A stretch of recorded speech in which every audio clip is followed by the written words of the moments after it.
Ayo, what's outside is within. The mind regulates the hand that masters the pen. The pen is mightier than the sword, but the tongue is mightier still. The stargate to the mind's revealed. The vortex. So, how do your personal experience shape the content and themes of your music, particularly like in your album that we mentioned earlier on, Sly and Agatha? Oh, heavily. My personal experiences heavily influenced my music because it's like things that you go through in your head when you have them moments by yourself, or that downtime, or like Capadonna said, by myself meeting. When you have them times, it's like sometimes you can share them with somebody, sometimes you can't. Man's deepest desires, all their darkest thoughts and this that they can't share with the next person. Cause someone might look at you sideways, but what I do say is that the music gives me an outlet, to vent these things and articulate them in a way that, you know, it can get off my chest, and I can make sense of it even sometimes. You know, when I've wrote down, it's come out of me now, and it's like, that's what that was. And then I'm kind of past it myself, and the listener doesn't even know, man, that them two verses might have been therapy for me just there, because I might not wrote for 2 months and then that came up. Real talk. Because that's how I feel. I feel like, you know, when it comes to my music, like, it's my diary, innit? It's my therapy. Like, yes, a lot of the time I don't even get a chance to say much things to people, but they will hear that in them song and they say, right, and I say, and then you break something down to them. That's right. Yes, that's exactly how I look on it, King. They're like my diaries, they're like memoirs of my life, my projects. When you look back on my career as a fan and just the discography and it's all the material, you're gonna be like, these are like fragments of how I was living at each time. Because you might not know when the album came out, I was under pressure. My daughter's about to be born, financial pressure was hard. You know, I had a girlfriend, I was like, onto me, and it was a hard time. But I made some beautiful music for you lot during that time. Right. But if I showed you where my life was at that time, you'd be like, how the fuck did you make music? Going through that. I just did because I had to. It was my outlet. Yeah, pressure creates diamonds, innit? Bro. So mental health is a significant topic in the music industry today and just in life in general. How do you prioritize mental health in your life as an artist?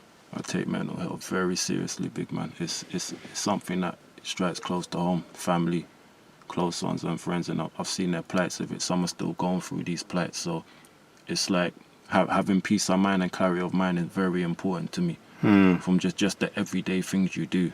The people you surround yourself with, the energy that you choose to take in, even content that you watch. I tell my youngsters that, my two, even you scrolling through social media, you know how much stuff you're putting in your head that's creating negativity and hatching seeds of like doubting yourself. And it's like, that's all mental health to me. Social media's accelerate the mental health thing because it makes someone sit there, look at everyone they know, and start going into depression. I'm not doing that. X, Y, Z, B, B. I'm this now. I'm inferior to the next person. It's increased the mental health. I like to stay away from social media. It's something I need to be on every day to promote what I do. You would know we need to be on it regular because of what we do. So that's the catch-22 really with it. But I like to stay away from social media. I like family time. You know, as you get into age, I was told this as young, it's just like surround yourself with people that want to be in your presence and enrich you. Yes. Enrich you as a person. The negativity leads to more mental health. I've done them days of living in places where, you know, I have my people around his people, and it's just friends of friends of friends, and everyone's there and you're trying to be friends with everyone. Mental health, it comes in. Where people start hating and scheming and talking, and then you're wondering who's really my friend. So that's another thing, keeping your circle small. Good for your mental health. And then obviously what we intake. I'm trying to eat better. You know, dietary stuff. I'm into middle age now. I'm starting to realize you can't eat certain things and function. Sleep is very important. We could sleep 6 hours in a whole weekend when we were teenage and early 20s and party and rave 3 days in a row. We good. We still go on college or whatever on Monday. All them things now. So I think it's all good for your mental health, man. Reading a lot, content you put in your mind, and your body is important. Yeah, man. I hold on to my mental health like this, especially seeing those around me that didn't quite manage to do that. Yeah, and I mention it a lot in tunes, subtly and sometimes directly, man. Like my friends that make it because they went through them things and they didn't think there was no one they could turn to and talk to, you know. And I let my friends know I'm that voice. I just said it on my new project, man, I said, all we got is us, the universe is you and I. Yeah, I said that. I said, don't be shy to call. I got another bar, man. Hit me up. Never be shy to call, man. If you're feeling that way, just holler me, man. We can go and smoke, go get something to eat, just talk. Yeah, there's small things like that. I think that man them, because man them always say, ego thinger, you can't talk what you can't cry. I've done a lot of crying in the past 5 years. I lost people I love. I've done a lot of crying, a lot of reflecting, man. I'm in touch with that side of myself. So I was like, I don't need to run around and be super macho, because we're human beings, man. And that includes our mental health. That's why it's a stigma amongst males. That's right. And we got the highest rate of suicides in Europe. That's men our age. I know, it's a thing. And respect, man. Do you address any social or political issues in your music? And if so, what message do you aim to communicate? You know, politics is something I always strayed out of. In my lyrics, politics is something that I'd rather like sit like how we're reasoning now and talk. Because that's things that's directly affecting our everyday life. And I've never really seen myself as that kind of MC. But at the same time, you know, I always have an eye on politics. I don't vote or anything, so people might turn around and say, oh, that's hypocritical. You don't vote, so you're not actually making any change. It's like, I don't believe in the establishment in a certain way, so don't even get me started with why I don't vote. But it's like the politics part, I've never really chose to put in. I'll subtly put stuff like world issues and things that I feel affect my people and my surroundings and my life in directly. But the politics thing, I think I've only delved into on one album, Speak of the Devil, that I put out in lockdown. But that's because the powers was, they were basically pulling a sheet over us, man, a veil over us to this. Everything was just unclear and uncertain during that time. People were dying and the news was filling our orders and with propaganda and just fucking up the shit. I think that's the closest I went to a politically driven album. Okay. When I made that project with Java, I was like, I don't want to put nothing nice on this. Shit ain't nice right now. I'm talking about what's going on now, so we called it Speak of the Devil. It was meant to be called something else at first, but we called it of that. So it's a double meaning, like you talk about someone and then they call you in that. And then obviously speaking of the devil's network, this, that and that, politics, join it all in. That was the closest I've got, but I tend not to lean into that. Those are things that we can reason with, you know. We can reason in person. What can your fans expect from you in the future? Are there any up and coming projects or collaborations in the works that we should look out for? Fans and followers, just always know that you're gonna get like top quality product from me, and it's gonna come in droves. I've got a project self-produced fully that's ready. Literally, I'm in my studio now. It's behind us. I'm just finalizing that now. It's mastered. I'm gonna go through it. I've got a group project with Prestigious, my label roster, that's coming together. Numerous EPs on my production alias Bangers by Razor. Guys and girls, check that out. Trying to get that growing on the social media. People don't really know it's me, but it's me and Beat alias, because I've been making beats as long as I've written lyrics and, you know, put stuff down on the page, and a lot of people don't know that, so I'm trying to get that side of my talents up there so you could see that through these small projects and that. I'll be leaning on that in 25. New Guards album is coming. Album 2. The Odd Couple, myself and Testers Goals. Big up my brother. That's finished as well. It's just getting rounded off. There's a couple more. I'll stop there. Sounds like you're busy, brother. Yeah, there's loads. It's from every direction. I like that, man. That's dopeness. Art stuff as well. That it's not really music related, but you know, arts which is gonna come out, and some merch as well. That's very artistically driven, because I've got the Pencil Fingers Prestigious Arts as well, which a lot of people know about. That's my passion, the art. I'm a drawing guy. That as well. So there's a lot of things on the horizon. Okay. Are there any genres or styles you'd like to experiment with in your music? Do you know what? I slightly do all the time.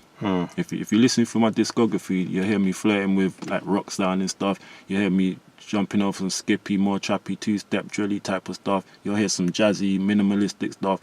So wherever I really want to jump into, you know, I home into the producer who I think sound will cater to that. That's why I more make albums where it's just me and one producer. Okay. So I like the cohesiveness of one producer's sound. So one, it gives the album, I think, I don't know, a more, I can't, Then we watch a movie in the cinematic and you're into it straight in the first 5 minutes. Something happens in that first scene in the movie. You're like, wow, this movie, I'm gonna sit down and watch this now. You might not even plan to watch it. I'm gonna watch this now. That's how I want my projects to come across to listen after the first track. So the intro is also important to me. Like, yeah, I want to sit and listen to this now. I hear you. I'm ready for this. Yeah. It seems like it's gonna be a thing. Yeah. So I kind of look on that. But yeah, there's a lot that works in the way coming. A lot. I wouldn't just say that to say it. Those that know me know, and I say that, they're like, oh, what's Ray hiding now? What's he gonna fling out on us? And another free track is gonna come out of nowhere, probably next week, on the digitals. That's Long Love, Free Splashes, Volume 3. They're just free tracks. That's why the project's called Free Splashes. But yeah, I'm gonna do like 5 volumes of that, and then it's all gonna be put together in a presentation that you're probably gonna get on a vinyl with some merch and yeah, some proper presentation. Dopeness. I'm just giving it to them in like bite-sized pieces first. They don't quite know why it's just a free track thing every 3 months of 3 tracks. Then you're gonna get a whole body. After like 5 volumes, 6 volumes, you're gonna get a body of all those tracks with some extra stuff. Yeah. Nice one. How important is fan interaction with you, and what are some of your ways that you engage with your audience? Fan interaction is very important because I feel, I initially as being a fan of music before I become an artist, like you wanna feel connected to the artist that you're supporting, and you know feel part of their journey and understand their story. And I think during my era of coming up, you know, it's still the era of publications, magazines, where there be in-depth interviews, and I used to love to sit and read the Source interviews, Hip Hop Connection, where they really interview someone. You know, description, this is where we are, this is what they're doing now, and then they got the interview mixed in within that. So I look at it like that, and that, as a fan, when I was coming up, really made me connect to some of my favourite artists whom I still listen to now, loads of them. So it's like, in the social media era, I don't think artists should make excuses about not interacting with their fans, because your fans are right there in front of you. They buy your stuff and they inbox you and show you pictures of it and tag you and this and that.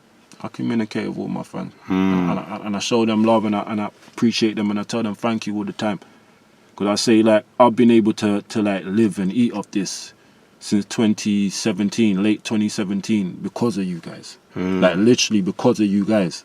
So for me not to appreciate you and not want to interact with the same people, putting bread in man's pocket, it's a silly thing. It's just life science, people. You just have to know and interact with those, man. That's you know, putting down that they believe in what you're doing. They wouldn't put their money down. Some of these people go on working hard shifts to go and give you 30, 40 note, buy your project, this, that. Appreciate that, people. It's hard to come by. I've amassed, you know, quite a strong following since I went independent and just started doing my stuff myself, man. I wouldn't say it's like millions and millions. No, it's not. But you know, it's a good, decent one. A good, decent amount of guys and girls that tune in to the thing, and it can only expand. Been in Germany this year and other places. We just expand and we just plant more flags as we can. That's right. That's right. Yeah, but social media and interacting with your fans and supporters, very important, people. It's so vital in this age and era of music. You know, they can be right there. You can fully interact with them.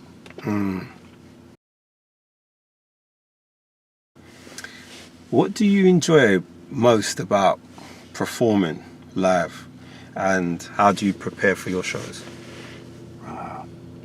I love live performances because people get the energy. I think live performances for me is the energy. The crowd gives it to the artist gives it back, vice versa. It's an energy transfer on stage, and it's also your listeners and fans getting to see you project that raw emotion of, like, you know, spitting out your bar, and that's the part I love. And I'm fortunate enough to have a band with new guards, Direwolves. Big up the Direwolves, TikTok and them. And when I give them a song that producers made, samples, drums on it, and then the band start playing it, their interpretation of it, it gives it a whole new life. Just like, wow, like, this is what, you know, no disrespect to the producer, this is what it sounds like organically. When all the songs are actually playing. And we haven't programmed nothing. I'm a digital producer, beat maker, we program. When I hear of the band, I appreciate it, and I think that's my love of a live show, a band projecting the energy to the people, you know, them feeling how they feel at home when they put it on and they were vibing to it with their people by themselves, to now coming and seeing it amongst people. I want to give you the same energy. You got to perform how you sound on track, I don't like miming. I don't mime over shit. I perform it to them. You have to get it to them right. I've seen a lot of MCs doing that, you know, karaoke, man, just rapping over their shit. Do you know what I was about to say? I don't know about that. I know what I noticed, and I noticed a lot of, like, this is more the mainstream artists. They would actually play the song and then rap over They're just it. rapping over the song. And that's, to me, is mad. So you can stop whenever you want, have a break, interact with the crowd outside of the tune. Yeah. It's like, I don't know. It's mad, isn't it? Yeah, it's mad to me, man. That's not masters of ceremony to me, man.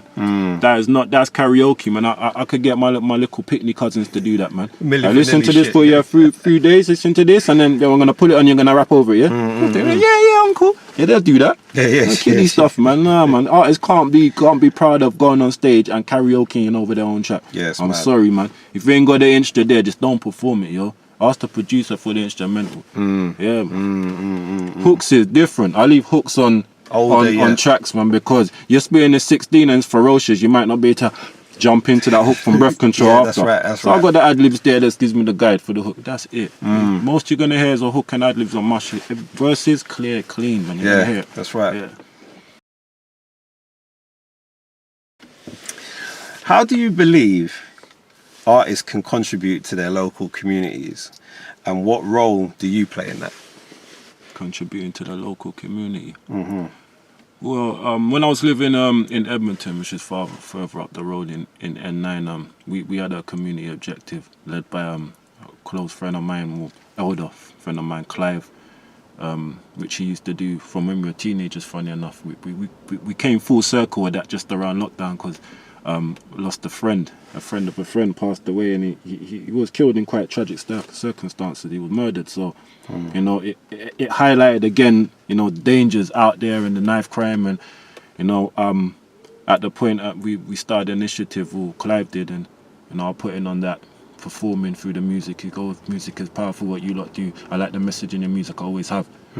Pick a couple of your tunes, like the more, you know, positive ones. And yeah, man, and I helped him with that, an initiative. We had a little campaign for that to stop the knife crime. It's when the knife epidemic was rising around 2020, 2021, and you know, the news was making a thing of it. 21 knife incidents, 35 knife incidents, this shit. So we kind of sat down then. We had some youth there, my cousins involved, and yeah, it's just little things like that I can do, because I feel like I'm giving back. If I want to sit and go mentor, sit with the youngsters, and my guy, my brethren wants to bring me in, can you sit with the youngsters? No, you're knowledgeable, man. You know, you've been on road when you're young, this, that, man, made it out the other side, this, and yeah, I can come and talk, man. Those things I want to do. I want to mentor the ones behind us. You know, like I said, in the music, I dropped the little slide jewels, but I'm always down to sit down and do things like that with the community and the leaders in my community, the elders that have been doing stuff for a long time. Yeah, I was with a few of them just the other day, you know, discussing, we like the direction your music's heading in, and that you're consistent, and we got things running for 25 that we're going to involve you in. So, yes. No, that's dope, man. Yeah, man. That's fun, brother.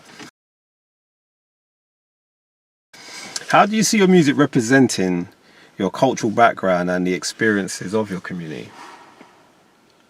I think my music, I'm one of many artists that we're like the second generation of the West Indians that came in off Windrush, and just times after that had their children first generation, which is our elders, our uncles, aunties, mothers, fathers, and then us. So I feel like directly I am the second generation of my predecessors, and I feel that I need to give my music and my content out in that kind of way. You'll hear my upbringing in my music, my cultural influences. That's a Jamaican background. Not even a British influence of being here, because it's a melting pot. Being that we born and grown here. Sometimes we don't know that, people, you know, when they start arguing us, we won't even know we're born here. We forget we're born here and shit. Yeah, but let's not go there yet. There's another talk for another day. But yeah, I put my influences from growing up, my cultural influences, things that I watched and took in as a kid, man. Cartoons, films, cinema, animation, everything. Everything is a gumbo to me. That's how I present myself to you. So if you're from that era, instantly you're gonna be like, oh yeah, shit, man, remember that, man. Yeah, I got licks for that too, man. I did that when I was growing up, man. Yeah, West Indian household was like that. I remember everyone at grandma's house, all that shit. It's like I give you that kind of vibe. We're from that era, man. Your legacy. What do you hope to leave in the music industry, particularly in the UK rap scene? In the UK rap scene, I like my legacy to be like the most prolific ever. Like ever.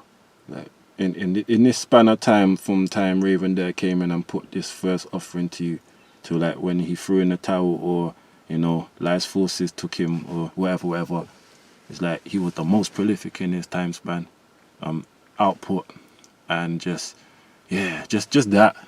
Because before I was even in the thing and I was buying albums and following my favorite artists in the thing, you know, I had aspirations of that. When I get in here, it's just like, could I put down a body of work that's, you know, as strong as this or as solid as this? You know, Roots Maneuvers and Run Can't Save Me came out. Me and K Zorro played that religiously, and it really inspired me. That album was just like, I want to make an album like this one day. I want to make a bunch of albums like this kind of stuff, like this legacy music. Because we can put that on now, Witness the Fitness, it still bangs. It still bangs. That's right. It's like almost 25 years old, that song now. That's right. So it's like, I like my shit to be like that. When I'm finished, it's like, oh, that album from that year, that album ain't done with Gallo Point since the sun, or this, that, or the one with Tony Mahoney. You just got things to go back on and just rejoice on. With your old fan, new fan picking it up. And then obviously, you know, everything, I've given my babies my entire earnings, like the project says, it's all for them. It's all for the ones under me, you know, because man ain't gonna be here in their flesh forever. So, you know, do your thing and don't waste your powers, man. I said that to me one time, Jesus, man, he's got a project, him and you know what it is, called that an EP. It's like, don't waste the power. When he brought that down to me, that's something I've used since. It's like, don't waste the power, man. We might have a gift in this life, we might not. But you just might be good or love something, man. Pursue that, man. And I think if you're good enough at it and you put the heart and soul into it, it will leave a mark. Definitely. It will leave a mark. Yeah. Brother, much love, man. Respect, man. Love. Respect to you for coming and reaching out to me. Respect, King. We're sitting outside my studio, about to get back to work, people. So I'm almost at work. That's why I had Sai come to my place of work. And yeah, just check out the music, people. Stay true to yourselves, man. And make the music you love. You know, to take care of your people, those around you. Tell them that you appreciate them every day, man. Because you know the way of the world and how things are. And then just put your best self forward, always. So that's what I'm about. And just look forward to like a lot of wicked music and art stuff coming, like loads. And we need to work as well, sir. Bro, we're going to talk about that when we come off the camera. Long overdue off the camera. We need to work. Yeah. People, peace. Bless. Love. Yeah, and yo, what's outside is within. The mind regulates the hand that masters the pen. The pen is mightier than the sword, but the tongue is mightier still. The stargate to the mind's revealed. The vortex.